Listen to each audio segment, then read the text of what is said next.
할렐루야. 오늘 아침에 오신 성도님들 환영하며 축복합니다. 벌써 이게 또 한 주가 중반을 지나고 있는데요. 오늘 목요일 아침 주님 앞에 귀한 날 되기를 바라면서 우리 다 함께 찬송하겠습니다.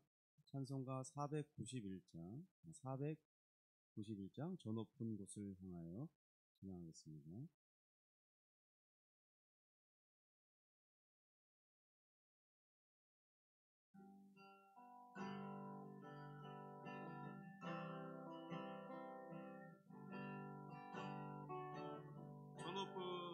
저 높은 곳을 향하여 날마다 나아갑니다. 내 뜻과 정성 모아서 날마다 기도합니다.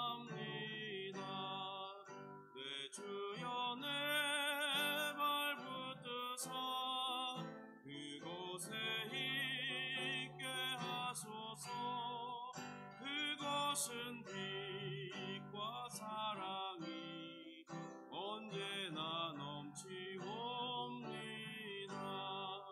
외로움과 죄가 있는 곳 나 비록 여기 살아도 빛나고 높은 저곳을 날마다 바라봅니다. 내 주여 내 맘 붙드사 그곳에 있게 하소서. 그것은 빛과 사랑이 언제나 넘치옵니다. 의심의 안개 거치고 의심의 구름 없는 곳 기쁘고 참된 평화가 거기만 있사옵니다. 내 주여 내 맘 붙드사 그곳에 있게 하소서. 그것은 빛과 사랑이 언제나 넘치옵니다. 험하고 높은 이 길을 싸우며 나아갑니다. 다시금 기도하오니 내 주여 인도하소서. 내 주여 내 맘 붙드사 그곳에 있게 하소서. 그것은 빛과 사랑이 언제나 넘치옵니다. 내 주를 따라 올라가 저 높은 곳에 우뚝 서 영원한 복락 누리며 즐거운 노래 부르리. 내 주여 내 맘 붙드사 그곳에 있게 하소서. 그것은 빛과 사랑이 언제나 넘치옵니다.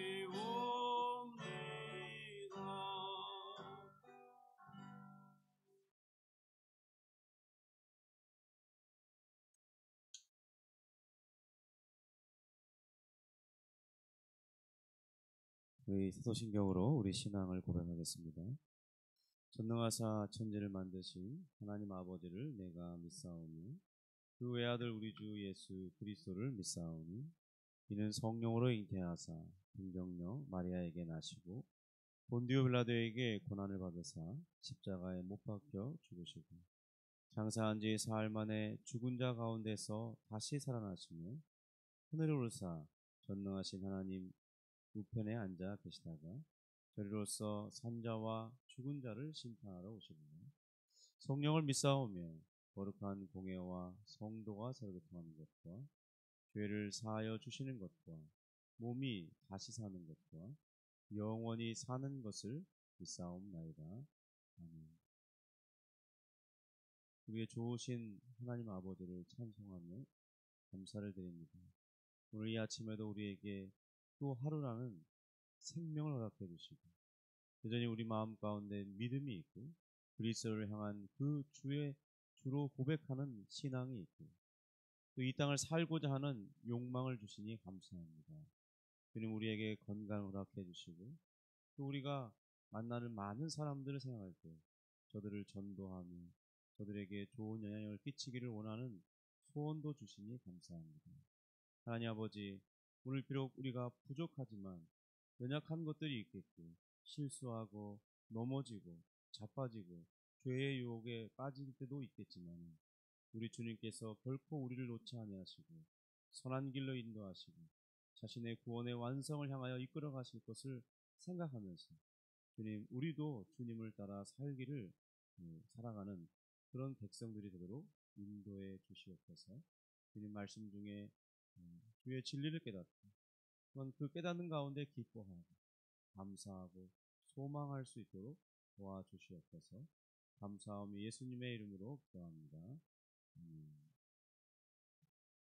우리 함께 보실 말씀은 누가복음 20장 27절부터 38절까지입니다. 누가복음 20장 27절부터 38절까지 말씀을 같이 보겠습니다.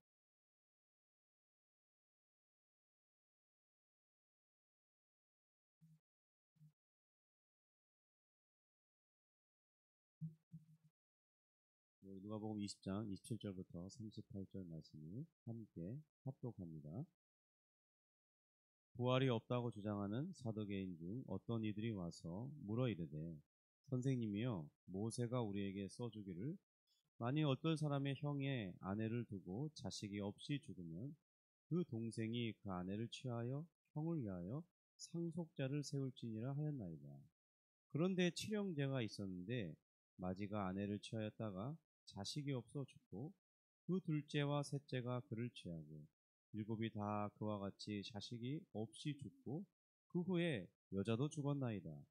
일곱이 다 그를 아내로 취하였으니 부활 때에 그 중에 누구의 아내가 되리이까?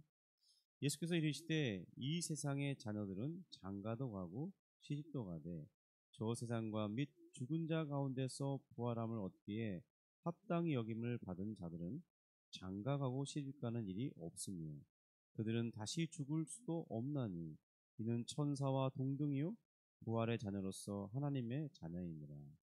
죽은 자가 살아난다는 것은 모세도 가시나무 떨기에 관한 글에서 주를 아브라함의 하나님이요 이삭의 하나님이요 야곱의 하나님이시라 칭하였나니 하나님은 죽은 자의 하나님이 아니요 살아있는 자의 하나님이시라. 하나님에게는 모든 사람이 살아나느니라 하시니 아멘.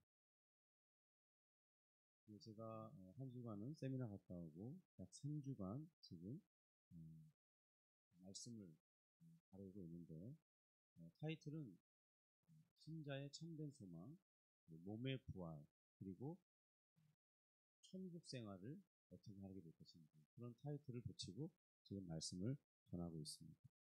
근데 사실 이것은 종말론에 관련된 주제입니다. 종말론의 내용에는 죽음 그리고 죽음 이후에 사람의 상태 그리고 몸의 부활 또 그리스도 재림 후에 최후의 심판과 그리고 신자들에게 있을 상급과 관련된 그리스도의 심판대 이런 내용들이 있습니다. 저는 이번에 이 최후의 심판과 그리스도의 심판대에 대해서는 살펴보지 않을 것입니다. 추후에 이 부분도 다루어 볼 수 있기를 바라지만은 현재로서는 그런 계획은 갖고 있지 않습니다. 이번에 우리는 이 주제들을 다루면서 한국 교회가 좀 약한 부분이 있는데 신자들의 이 몸의 부활에 대한 가르침이 교회의 강단에서 잘 가르쳐지지 않았고 또 그래서 기독교가 시작된 지 이미 100년, 110년이 넘는 시간이 지났지만은 우리의 삶에 뿌리 깊게 내리지 못하고 생활화되지 못한 이유에 대해서 직접적이지는 않지만 간접적으로 설명해 드렸습니다. 예수님께서 죽으신 뒤에 3일 만에 부활하심으로써 이 부활의 첫 열매를 보이시는 사건을 통해서 사람이 죽는 것은 자연스러운 일이 아니라 또 하나님의 뜻도 아님을 알게 되었습니다. 이제 그리스도를 믿는 이들은 반드시 몸의 부활을 입을 것을 말씀드렸는데, 그러나 사람이 태어나면 반드시 한번 죽게 돼 있는 것을 지금까지 우리는 보아왔고, 예수님 외에 그와 같이 다시 살아난 적은 아직까지 본 적이 없기 때문에 이것을 믿는다는 것은 쉽지 않은 일임을 말씀드렸습니다. 예수님이 죽으심을 믿고 구원받은 것은 우리가 생각하는데, 그의 부활하심처럼 우리도 동일한 부활을 입게 될 것이라는 이 확고한 신앙이 상대적으로 약하다는 것을 말씀드렸는데, 이것이 실제로 현실입니다. 현대 신앙인들 중에 상당수가 부활에 대해 의외로 무지하다는 것을 알 수 있습니다. 분명한 이해를 갖고 있지 못해요. 너무 뚱그름 잡는 식으로 막연한 이해만 갖고 있습니다. 그로 인해서 지금 저는 이 유튜브 방송을 시작하기도 했기 때문에 이 부분에 대해서 다시 한번 다루어 주고 있습니다. 좀 더 확장됐고 이전에 설교했던 것보다 더 깊게 다루고 있습니다. 사람이 죽는 것이 이 자연스러운 일이 아니라면 도대체 왜 사람은 죽는 것이겠습니까? 그 원인은 어디에 있는지를 우리는 로마서 5장의 말씀을 통해서 두 번 다루어 보았습니다. 우리 사람이 죽음에 이르게 되는 이 직접적인 원인은 우리가 일상생활을 짓게 되는 그런 죄들 때문이 아니라, 직접적인 원인은 아담이 지은 죄 때문이라는 것을 말씀드렸습니다. 아담은 하나님의 형상대로 창조된 자였죠. 그래서 그는 하나님처럼 의롭고 거룩하고 선한 존재고 도덕적으로는 매우 탁월한 탁월함을 지닌 존재였습니다. 그래서 그는 우리 이 모든 인류의 대표로서 충분한 자질을 가지고 있었기 때문에, 우리로서도 만약 그 아담을 본다면 당신은 당연히 우리의 언약의 대표로서 합당합니다, 이렇게 말했을 것이고, 또 하나님께서도 그를 창조하실 때 이렇게 탁월하게 만들었기 때문에 하나님이 그렇게 결정하신 것에 누구도 이의를 달지 않았을 것입니다. 어쨌든 하나님은 이 아담과 언약을 맺으시면서 더 나은 상태, 더 영광스러운 존재로서 이 현재는 죄의 중립적인 상태가 아니라 죄와 상관없이 더 나은 상태로 나아갈 수 있는 그런 시험을 허락하셨습니다. 그는 충분히 성공할 수 있었습니다. 그러나 그가 고의적으로 말씀을 어김으로써 실패했고, 정말 이 말씀을 어기는 심각한 죄를 저지르게 되었습니다. 그 책임은 이 언약의 조항을 따라서 모든 인류가 함께 그 죄책을 전가받아서 짊어지었고, 그 결과로 사람은 죽음에 이르게 된다는 것을 우리가 살펴보았습니다. 그런데 이런 인간의 절망적인 상태를 역전시킬 뿐만 아니라 실제로 하나님이 원하셨던 사람이 더 나은 상태로 진입하는 것이 가능하게 되었는데, 바로 우리가 지금 믿고 있는 예수 그리스도를 통해서 그 사실이 성취되었습니다. 이 성취됨의 가장 핵심적인 사건은 바로 예수 그리스도의 부활 사건입니다. 예수님은 우리의 죄로 인한 형벌을 십자가 위에서 받으셨습니다. 첫 아담에게 요구하신 율법의 요구를 그리스도는 사람으로서 온전히 순종하심으로써 성취하셨습니다. 그리고 이러한 일을 행하셨더라도 그 일이 하나님께 받아들여지기 위해서는, 그리고 온 인류에게 마땅히 그리스도께서 죄인이 아니라 의인으로서 죽었다는 사실을 공표하기 위해서는 그가 다시 살아나야 했습니다. 왜냐하면 하나님의 말씀처럼 의인은 결단코 사망에 매여 있을 수 없고 죽지 아니하리라고 말씀하셨기 때문입니다. 그래서 주님은 자신이 부활하심으로써 자신도 의롭고 그리고 그를 믿는 자도 의롭다 하심을 얻게 하셨다고 말씀하셨습니다. 바로 이런 내용이 로마서 3장부터 5장에서 다루고 있습니다. 또한 예수 그리스도의 부활은 장차 우리가 입게 될 이 부활의 몸의 첫 열매로서 그의 부활을 살펴보면 우리가 이르게 될 이 영광이 무엇인지를 알 수 있게 됩니다. 우리는 이것에 대해서 또 두 번 살펴봤습니다. 그러나 아직 모든 신자들은 그 부활의 영광에 이르지 못했고 다 개인적인 종말인 죽음에 이르게 되죠. 이는 하나님이 선택하고 예정하신 구원받을 사람이 아직 남아있기 때문에 발생하는 일인데요. 이를 위해서 미리 죽음에 이른 이 성도들의 영혼이 과연 어떻게 되는지를 우리가 지난번 살펴봤습니다. 몸과 영혼이 분리되어 몸은 죽음을 맞이하죠.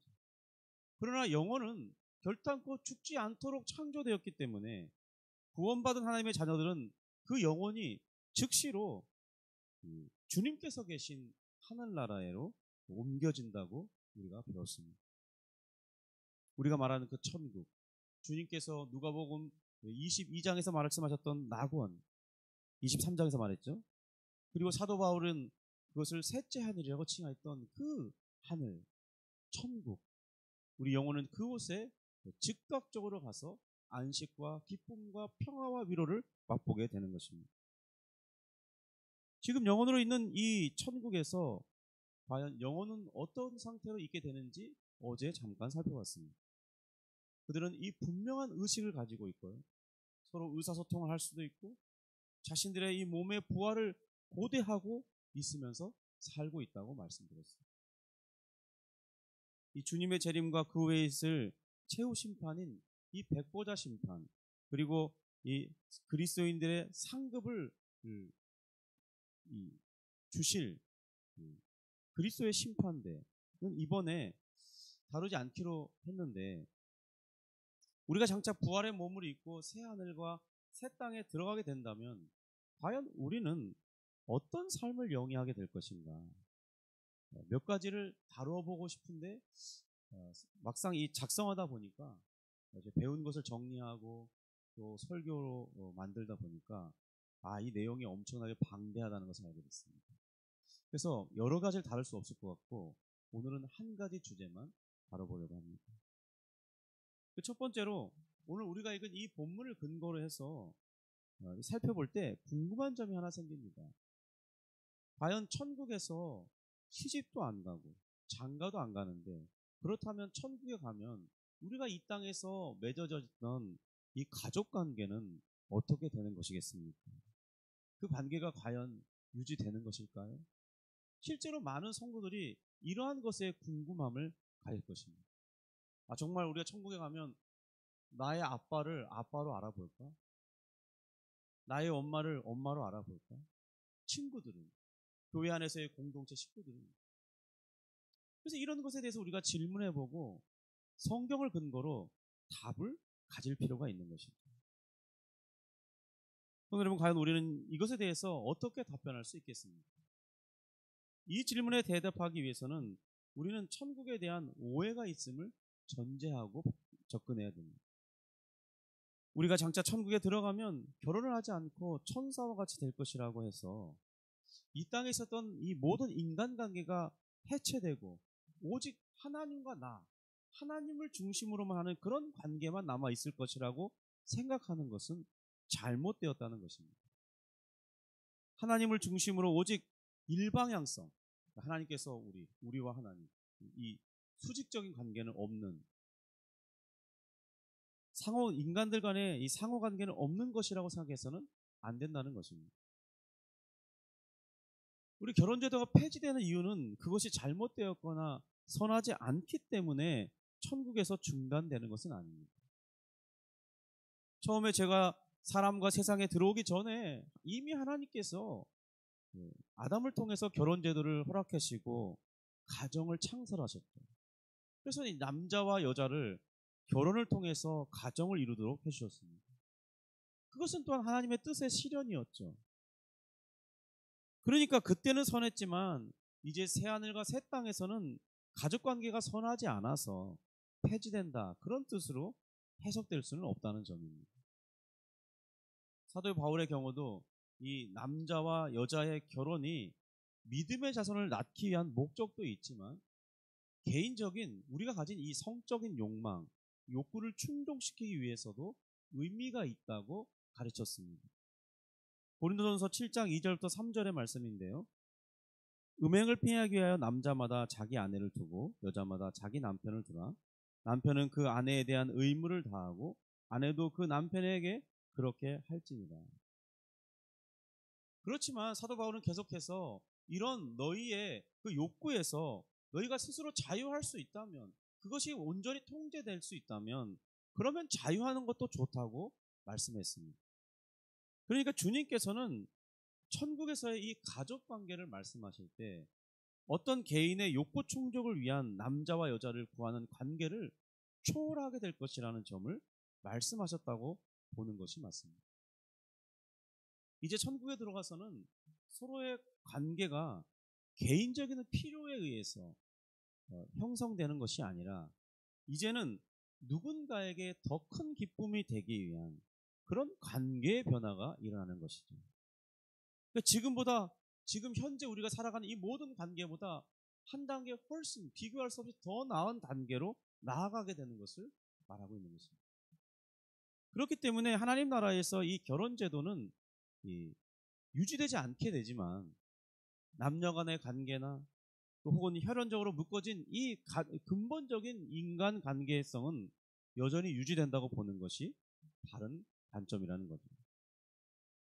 분명한 것은 이 땅에 사는 동안에 맺어진 나의 아버지, 나의 어머니, 그리고 남편과 아내, 자녀, 친구 등과의 이 교제는 개인적인 종말을 맞을 때 중단되겠죠. 죽음으로 다 그 관계가 끊어지지 않습니까? 그런데 계시록에 보면 흥미로운 사실이 하나 있어요. 죽은 성도들이 살아서 이 천상에서 자신들이 이 땅에서 겪었던 그 일들에 대한 기억을 가지고 있다는 점을 우리가 어제 본문을 통해서 살펴봤습니다.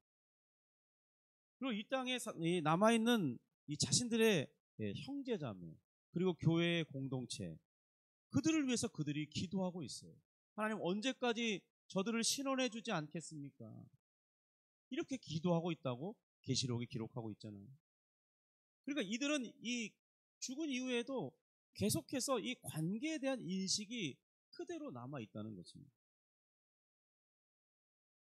우리의 의식이 한순간이라도 중단되지 않고 바로 나에 대한 정체성, 나는 누구인가에 대한 이 인식이 그대로 있다는 겁니다. 그런 인식을 그대로 가지고 있다고 할 경우에 만약 이것이요 그대로 하나님 나라에 들어가서 펼쳐지지 않고 중단된 채 이제 제3의 정체성을 가지고 살아가게 된다면 과연 천국에서 나로서의 이 정체성은 무엇으로 근거할 수 있냐는 거예요. 나를 어떻게 정의하겠느냐는 거예요. 이런 문제가 발생한다는 것입니다. 단절된다고 한다면 나의 정체성을 천국에 가서 찾을 수 있겠냐는 거예요. 전혀 새로운 나로 인식하게 된다면 나의 이 과거와 이 현재 이 땅에서 삶의 의미는 어떻게 되냐는 거예요. 우리가 다 주를 위해 헌신하고 즐거운 헌신, 하나님이 기뻐 받으시라고 했던 그 모든 수고는 다 어떻게 되냐는 거죠. 우리가 기대하면서 선행을 하는 이 상급을 기대하면서 행하는 그 모든 선행은 어떻게 되느냐는 거예요. 그것들이 다 합쳐져서 나의 인격과 정체성을 형성하잖아요.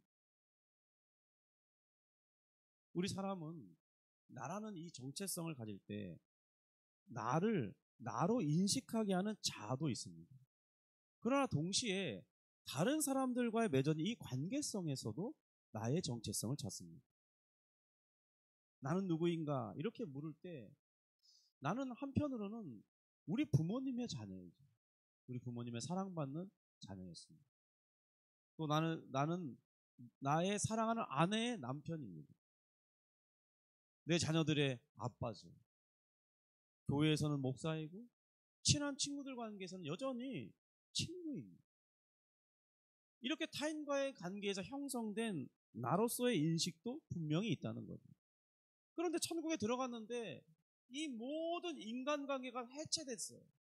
더 이상 그런 관계를 기대할 수 없는 상태로 들어가게 된다면 그야말로 천국은 또 다른 문제를 가지게 되지 않겠습니까? 아마도 그렇게 된다면 천국은 정신 이상자로 가득한 세상이 되고 말지 몰라요. 그렇지 않겠어요? 나를 나인지 인식할 수 없어. 거기 갔더니 다른 사람도 마찬가지야. 나도 너를 알아볼 수 없고 너도 나를 알아볼 수가 없어. 그러면 내가 천국 왜 왔지? 이 생각 들지 않겠어요? 천국 뭐 하러 간 거야?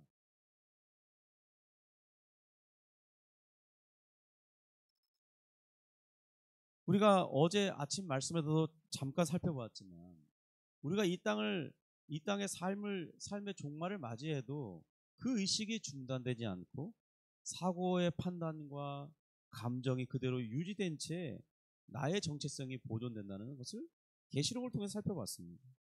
그런다면 그런 상태에서 장차 부활의 몸을 입게 된다는 것은 현재보다 더 나은 삶을 누리게 될 것은 보장돼 있어도, 그죠?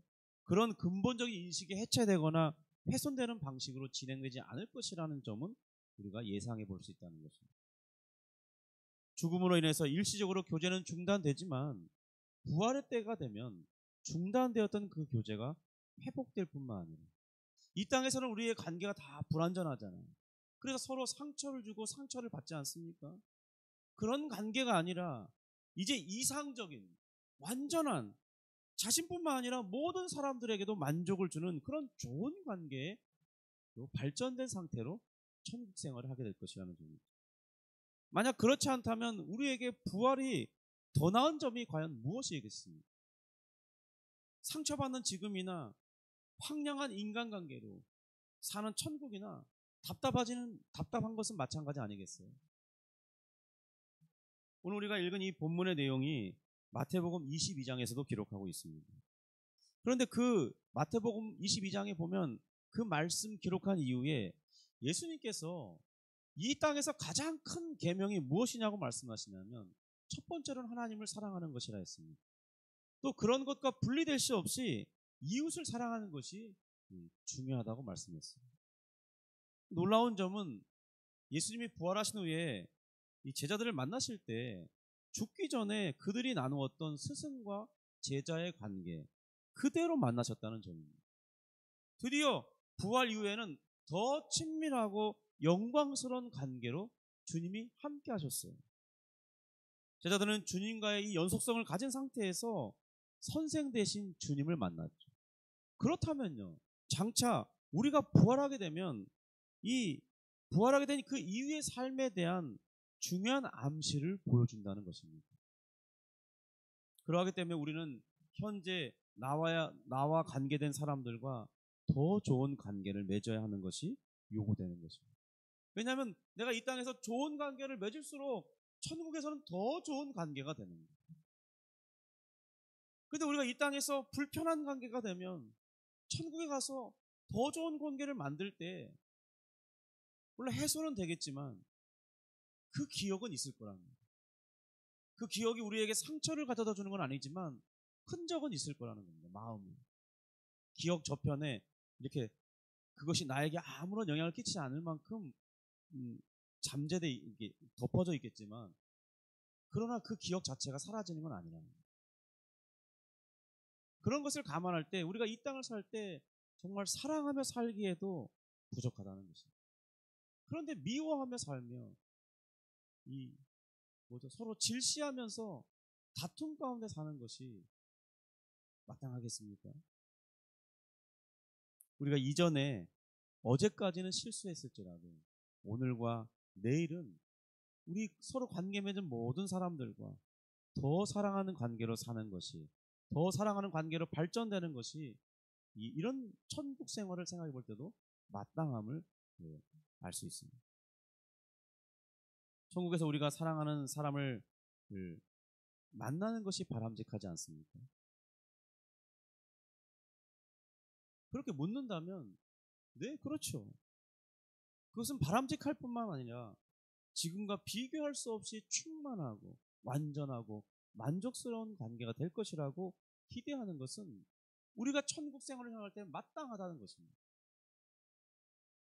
이 첫 번째 질문과 관련해서 생각해 볼 점은 천국에서 오로지 하나님만 필요로 하는 것은 아니고 더 나은 완전한 인간관계도 마땅히 기대해야 된다는 건데, 왜냐하면 하나님께서 우리를 그러한 질서 속에서 창조하셨고 하나님 자신도 이 삼위일체 안에서 완전한 만족과 기쁨을 누리시기 때문에 그의 형상대로 창조된 우리도 하나님으로도 만족하게 될 것이지만 천국에서 여전히 다른 사람들과의 더 나은 인간관계를 필요로 한다는 점도 우리는 생각하게겠죠. 그러므로 천국에서 우리가 다시 만나게 될 것을 기대하는 것은 지극히 당연하고 바람직하다는 것입니다. 저도 저를 생각해 보면 저희 어머니가 그립습니다. 저희 어머니는 그래도 다행히 신앙생활을 하고 부름받았습니다. 그가 지금 하늘에서 계시겠죠. 그 어머니를 다시 만나 사랑을 확인하고 이 땅에서 다 표현하지 못했던 사랑을 고백하고 또 어머니도 부족한 지성과 인격 가운데 별로 사랑을 표현하지 못하고 살았지만은 그런 것을 온전히 표현하며 살아갈 수 있는 그 하나님 나라에 들어갈 수 있게 됩니다. 그런 나라에서 다시 만난다면 얼마나 더 우리가 복된 관계가 되겠습니까? 그렇게 죄할 것을 기대하는 것은 지극히 당연하고 하나님 백성으로서 마땅하다는 것입니다. 이것에 대해서 사도 바울이 데살로니가전서 2장을 통해서 우리가 살펴볼 수 있습니다. 그가 기대했던 것은 데살로니가전서 2장 19절 20절을 보면 알 수 있는데요. 이렇게 말합니다. 우리의 소망이나 기쁨이나 자랑의 면류관이 무엇이냐? 그가 강림하실 때 우리 주 예수 앞에 너희가 아니냐? 너희는 우리의 영광이요 기쁨이냐? 그러니까 이 사도 바울이 데살로니가 성도들과 지속적인 관계를 자신이 받을 하늘의 보상으로 생각한다는 점입니다. 이 자신이 부활하고 하나님 나라에 들어갔습니다. 그때 주님께서 사도 바울에게 묻는 거죠. 야, 내가 너에게 무엇을 상으로 주기를 원하느냐? 네가 이 땅에서 정말 나의 충성된 종을 살았는데 내가 너에게 무엇으로 보답해 주기를 원하느냐? 이렇게 물었을 때 사도 바울은 이렇게 말했을 거라는 거죠. 네, 주님, 저는 이 땅에서 그 땅에서 제가 사랑했던 그 사람들과 같이 다시 이 천국에서 같이 있기를 간절히 소망합니다. 이렇게 고백할 거라는 것이 바로 데살로니가전서 2장의 이 고백이라는 거예요. 그러니까 지금 사랑하는 이들과 현재보다 더 나은 이 사랑의 관계를 가지는 것, 그것이 사도 바울의 소망이고 그것이 사도 바울이 바라봤던 상급이었다는 겁니다. 성도 여러분, 우리도 그러한 것을 소망하지 않습니까? 현재 내가 부족해서 자꾸 문제를 일으켜요. 다른 형제와 자매가 부족해서 문제를 일으켜요. 그런데 실상은 우리가 서로 다 성숙해서 완전해서 뜨겁게 서로 피차 사랑하기를 바라는 것이 우리의 진실한 기대 아니겠어요? 그런데 그것이 어디에서 이루어질 것이냐? 이 땅에서는 비록 부족하지만 하나님 나라에서, 천국에서 완전하게 이루어질 것이라는 사실입니다. 성도 여러분, 지금도 늦지 않았습니다. 사랑해야 할 그 사람이 지금 살아있다면 우리는 어제보다 오늘 더 사랑할 수 있고, 고린도서 13장의 말씀처럼 오래 참아주고 기다려주고 그가 혹 변화하지 않을지라도 사랑해줄 수 있을 것입니다. 지금은 그가 변화가 더딜지 모릅니다. 그러나 걱정하지 마세요. 그가 새하늘과 새 땅에 들어가기 전에 변화받고 들어가게 될 것입니다. 그렇게 가시가 많은 그 사람이 변화되고 마침내 그 가시가 사라지고 내가 기대했던 것보다 더 나은 훌륭한 성품을 가지고 그리고 나를 사랑해주는 사람으로 변화된 뒤에 들어갈 것이라는 점입니다. 그것을 어떻게 할 수 있냐? 부활의 몸을 입었다는 것입니다. 부활의 몸은 거룩한 몸이요, 의로운 몸이요, 완전하고 선한 몸입니다. 죄가 지배할 수 없는 몸입니다. 그래서 우리는 신자로서 부활의 몸을 사모하는 거예요. 또한 그만 부활의 몸을 입고 들어간다면 문제가 될 수 있는데 걱정하지 마십시오. 나도 부활의 몸을 입고 들어갈 거라서. 이 땅에서 비록 그 사람을 미워할 수밖에 없었다. 사랑하지 못했지만, 원수처럼 여겼지만 천국에 들어가기 전에 내가 변화를 받아요. 그도 변화를 받아요. 그러니까 좋은 관계가 될 거예요. 천국 가면 다 서로 미안하다고 화해할지 몰라요. 내가 너무 심했네. 나를 용서해 주게. 그러면 우리는 기꺼이 그러고 마고 내가 당신을 품지 못한 나의 죄가 너무나 크네. 나를 용서해 주게. 그걸 서로 부득이게 알면서 울면서 화해하고 온전한 회복이 일어나지 않겠습니까? 이것이 우리가 기대하는 천국 생활이라는 거죠. 비록 그에 대한 이 땅에서의 미움과 원망이 기억으로 남아있고 그것이 사라지지 않았을지라도 더 이상 그것이 나에게 상처가 되고 그 사람을 사랑으로 대하는데 아무런 장애를 일으키지 않는 그런 치유가 일어날 것이라는 점. 그리고 나의 인격과 성품이 온전해진 것입니다. 동엽 우리가 들어갈 천국의 생활은 바로 이런 것이 될 것입니다. 이제 천국에서의 삶에 대한 궁금한 점 한 가지 정도는 어느 정도 해결되지 않았을까 싶습니다. 좀 기대해 볼 수 있지 않을까 싶습니다. 저는 이 말씀을 준비하면서 정말 큰 기대감이 생겼습니다. 내가 지금은 나의 자녀들을 충만히 사랑해 주지 못하는데 내가 부족하고 육체적으로 약한 점도 있고 하여튼 그런데 천국 가면은 나의 사랑하는 자녀들을 마음껏 깊이 있게 사랑해 줄 수 있거든요. 내가 지금은 나의 형제들을 잘 섬기지 못하는데 어떻게든 그들도 같이 예수 믿게 해서 천국 가게 되면 이 땅에서 하지 못한 그 사랑을 마음껏 영원히 베풀면서 살 수 있거든요.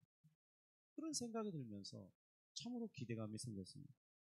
성도 여러분, 여러분들은 그런 기대감이 생기지 않습니까? 어쨌든 우리가 이제 더 이런 것들을 살펴볼 때 그러면 천국에 대해서 또 천국 생활에 대해서 또 궁금한 것들이 생기기 시작할 것 같아요. 저도 그렇게 이런 것을 배울 때 그랬습니다.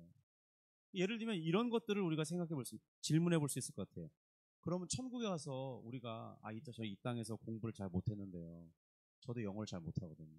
천국 가면 영어 배우는 일이 있을까요? 영어 잘하게 될까요? 이런 게 궁금하지 않습니까? 제가 수학을 사실 잘 못하는데 천국 가면 무조건 잘 풀 수 있을까요? 고차원적인 방식 사람들이 풀지 못하는 그 난제 문제 있잖아요.